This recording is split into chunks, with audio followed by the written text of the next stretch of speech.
What is up, y'all? We are back again with another NBA offseason video, but this time it's going to be different because I'm going to talk about who should my Celtics sign. And we're not talking about, the big offseason trades or anything. We already got past that part. But more so, the under-the-radar type transactions. One that won't stand out the most in the headlines, but will certainly benefit a team in any shape or form. So, I have 3 targets listed here, along with a couple of other honorable mentions, which I will get to at the end. Alright, without further ado, let's get to our first target, Jerome, point guard from the Memphis Grizzlies. Honestly, I think this should be the type of move that Brad has to go after the most, because it's not like our guard depth is the worst. Our front office has a lot of faith, maybe a little bit too much in Peyton Pritchard, and we did re-sign Ron Harper Jr. to a team-friendly deal. But to just rely those two, especially in the point guard department, if we want to go on and make a big run, then I feel like we have to add one more quality guard into the rotation. I do have a lot of confidence that he will at least benefit us in terms of many things, especially on offense, and also just taking a lot of pressure off of Pritchard and Harper. Now, when we take a look at his offensive skill set and what he does exceptionally well, there are a lot of things to like, especially how he's able to score on all 3 levels. He is 100% a skill set that the Celtics have to capitalize on, because I feel like that type of variety is a pretty dire need. Because as stated multiple times in the NBA community, the Celtics aren't shy of just letting it go from long range. When it came to the big moments, whether it was trying to dominate or attempting to garner some sort of comeback magic, heavy reliance on the 3-ball did come back to bite them. I mean, these past 2 postseason exits, honestly such a perfect depiction, as painful as it is. And I'm not saying that Jerome will exclusively go inside. Part of being a 3-level scorer is also hitting the 3-bomb efficiently. However, Jerome does place more of an emphasis on attacking the rim more. Despite what we might initially assume about his frame and figure, he is definitely not afraid to constantly go inside. And this unique playstyle could be very beneficial, particularly when we add the fact that Brad Stevens in his end of season press conference was just talking about how we sort of have to switch up from our live by the jumper, die by the jumper mindset. I feel like Jerome, though he is not the most prominent name in driving, he is still a force to be reckoned with, and he can also make up for the lack of free throw creation. One of the most underrated things about JB's game is his ability to get to the free throw line. I believe he was pretty much our leader in terms of getting trips from the whistle. So obviously when you deal him away, especially for an older veteran in Paul George, who is mostly relying on more jumpers in order to preserve his longevity, people are going to quickly realize just how much of that aspect will be missed. And Jerome, I have called him this before, but not in a really negative way. He is a niche free throw merchant in my eyes. Again, I'm not trying to apply that as a negative thing to downplay his reputation or anything. Say what you want about free throw merchants, but in today's league, going by the specific rule sets, manipulating the rules, it's a benefit because ultimately it just puts more points up on the board. Sure, it's annoying to watch as a neutral, but if you're going to be a fan of a specific team, no doubt it puts way more variety in the game plan, and also a bit of relief, especially if things aren't going well in the shot clock. Getting bailed out by fouls, it does make things a little bit more steady, and Jerome has constantly done that again and again. I don't think he's going to exactly replicate JB's free throw attempt numbers, but he will mostly fill up that hole that the Celtics will miss with the absence of JB. So when you look at those reasons and what he provides, almost sounds too good to be true, honestly. We've seen him as a 6-man, we've seen him as a starter, and considering he's 28 years old, he is smack dab in the middle of his prime. Plus, when we look at Memphis's guard rotation, they have a ton of pieces. They drafted Javon Small from the 2025 draft class, they got Walter Clayton Jr. from the Triple J trade.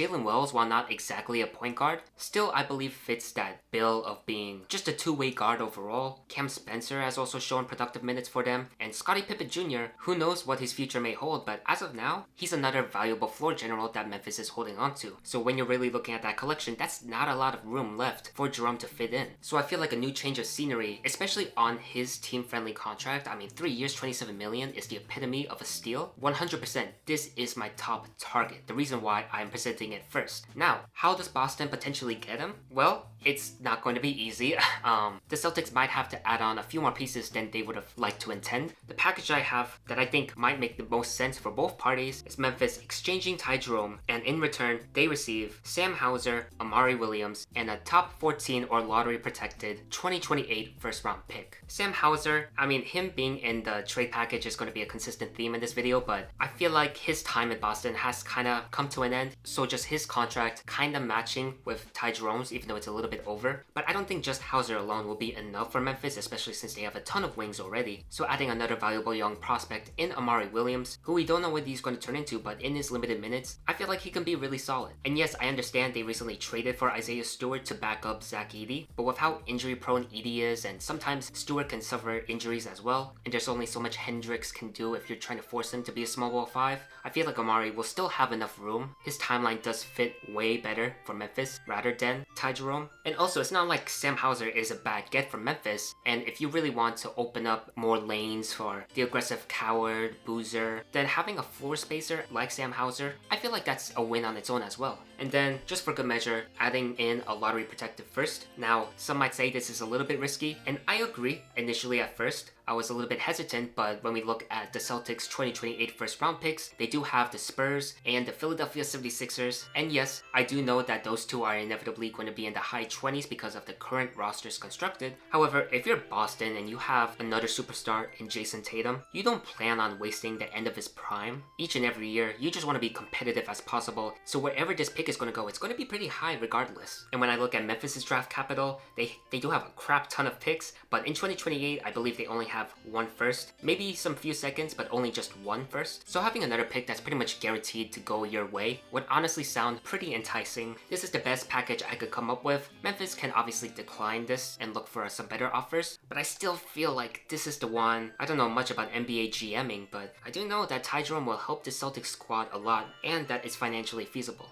On to our second target. This will be a free agency pickup, and I'm honestly surprised he hasn't been picked up yet, although that might change in the next few hours or days. But Matisse Thybulle, he will be another player that I would be extremely excited about. Now, we will have some competition. I've heard, Lakers and Sixers, they're always going to be in need of a wing. And you know what, Brad? Throw your hat in too. Throw your hat in the ring. He is another great fit. Honestly, I couldn't think of a better fit in Mazzulla's system. And even though his defense is not what it used to be like in Philly, you won't see him like fly over screens and try to block some 3-point shots behind the back in ridiculous fashion. But his defense is still really, really solid as of this moment. So if you put him alongside Tatum, Mitchell Robinson, Derek White, definitely make things a lot more harder on the opponents. And offensively, he has improved a ton, especially 3-point shooting. My goodness, man, these past 2 seasons, albeit it's not at the highest volume, it is very reassuring to look at. This past season, he shot 39.8% on 3.1 3-point attempts. Then the season before that, 43.8% on similar value, 3.2 3-point attempts. The new jump shot that Matisse is applying is paying dividends. Now, the biggest conundrum, and honestly the main reason as to why I think he hasn't been picked up yet, is injuries. His durability, especially these past 2 seasons, not great at all. These past 2 seasons, he's only played in 45 games combined, 30 this past season and 15 the season before that. So with that does put some slight worries in the back of your head. But to that, I say, with his perimeter shooting looking promising after more than 2 seasons, and how he'll just positively affect our defense even more, 1 year, 5 million, or potentially 6-7 million, that's not bad. But when he's available, his impact will be eye-catching. Like, I promise you, Celtics fans would love him immediately. And last but not least, kind of a curveball, trading for Noah Clowney from Brooklyn. Even though this is one of my main options in this video, it's not my most preferred. Clowney is still somewhat raw as a prospect and hasn't really experienced much winning basketball these days. And in order to really make this deal work, we do have to give away Sam Hauser as well, because I believe Brooklyn also has a little bit more cap flexibility. Some might say, what about Baylor Shireman or Jordan Walsh? But considering that Brad was not willing to put Baylor Shireman and any of the rest of the young guys for Giannis, I doubt he would do that for Noah Clowney. Well, first I want to clarify, for Brooklyn's case, taking on Sam Hauser, that's a win for them. I mean, when we look at Clowney, he might not really develop the player that they have hoped he would turn into, and especially now that they just traded for Julius Randle and Danny Wolf looks really promising offensively. And when you factor in how many of their personnel loves to go downhill, whether it's Traore, Saraf, Randle, getting someone like Hauser, once again similar with Memphis's spacing issues, can really help make those lanes appear more. Now for Boston's case, they will appear as slight losers because when you're trying to contend, losing a solid role player for an undetermined, almost mysterious in a way, type of prospect, that's really risky. However, I feel like with our development system, how we've been able to turn so many players into studs. Neemias Queta definitely should have been in most improved player contention. Jordan Walsh went from, is he gonna fit with us in the future, to, oh my goodness, he's a defensive menace. We could do something really similar with someone of Clowney's potential. Not just the shots falling, but also with the defense. His shot blocking, I feel like it's not at the rate that we had hoped, especially considering his length and athleticism. But once again, he has shown flashes of being capable of that task. And when you're put into a more winning system that includes great development, then I feel like there is still some hope for Noah Clowney. I'm not saying he's a bust or anything. He's already solid as it is. But I could see Boston, Missoula, whoever, really take him to that next level. It's not like the highest potential or ceiling, but just enough to be a crucial role player for us. You know, knocking his threes more consistently, having somewhat of a strong interior defensive presence, then oh yeah, we're looking at a steal, especially when he's still on a rookie deal contract. So yeah, those are all of my 3 targets, and sure, none of them may happen. This could very well be in vain, and Brad Stevens might be done or has his sights on other names, but I still feel like these 3 should be worth noting. And honestly, if it does happen, I'll be very happy because again, so many positives I listed out. But yeah, that is all. That is who I think Boston should possibly target. What do you guys think? Do you think it's realistic? Too out of the picture? And yeah, just let me know who you think Boston should target in free agency or who other teams should target in free agency. It's always such a fun time, so thank you so much for watching, and I'll see you next time.